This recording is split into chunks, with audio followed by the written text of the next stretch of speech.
પણ અત્યારે 12મો મહિનો આવે અને નેતા ડુંગળીમાં ગધેડો મૂતરી બોલો દર વર્ષે 12મો મહિનો અત્યારે સુધી કઈ ન થયું. એટલે એવું નથી કે આ સરકારમાં આપણા કામ ન થાય.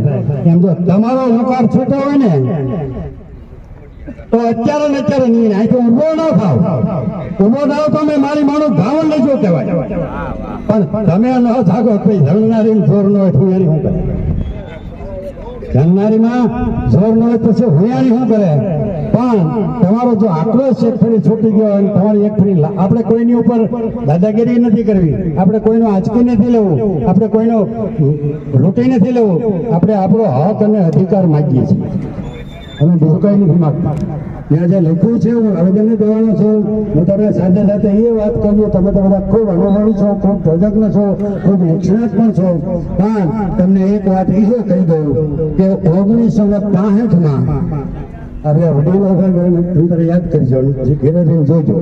1965માં આપણે આખા દેશના કે ગુજરાતના કે કોઈ પણ ખેડૂત 4 મણ કપાસ વેચવા જાય અને વેચીને આવે એટલે 1 તોલો હોનો બિલ જોઈ લેજો. કોઈને કહે કપાસનો અને હોનાના 2 બિલ હોય જોઈ લેજો, ન હોય મને કહેજો એટલે હું પુગાડી.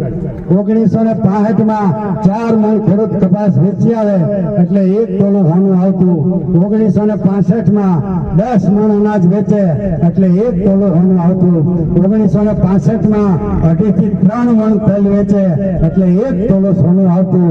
1965માં 8 મણ કઠો વેચે એટલે 1 તોલો સોનું આવતું. અને 1965માં જિલ્લા કલેક્ટરનો, ડીએસપીનો, જિલ્લાના ન્યાયાધીશનો પગાર 90 રૂપિયા હતો. આ બધા સરકારના ચોપડી લખેલા છે ને મારી પાસે.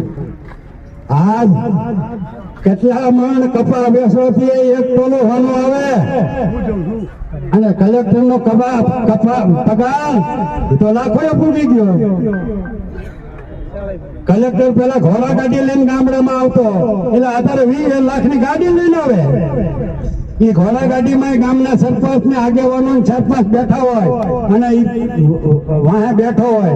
આ તો 20 લાખની ગાડીમાં કલેક્ટર એકલો આંટા મારતો. એટલે એટલો બધો તફાવત છે.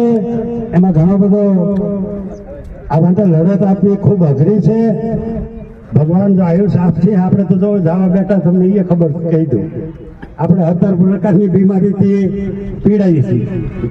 17 પ્રકારનો આનો નિકાલ તો કરવો જ પડશે ને આપણે. આને કઈ હંગરી તો રખાય નહીં કે રખાય?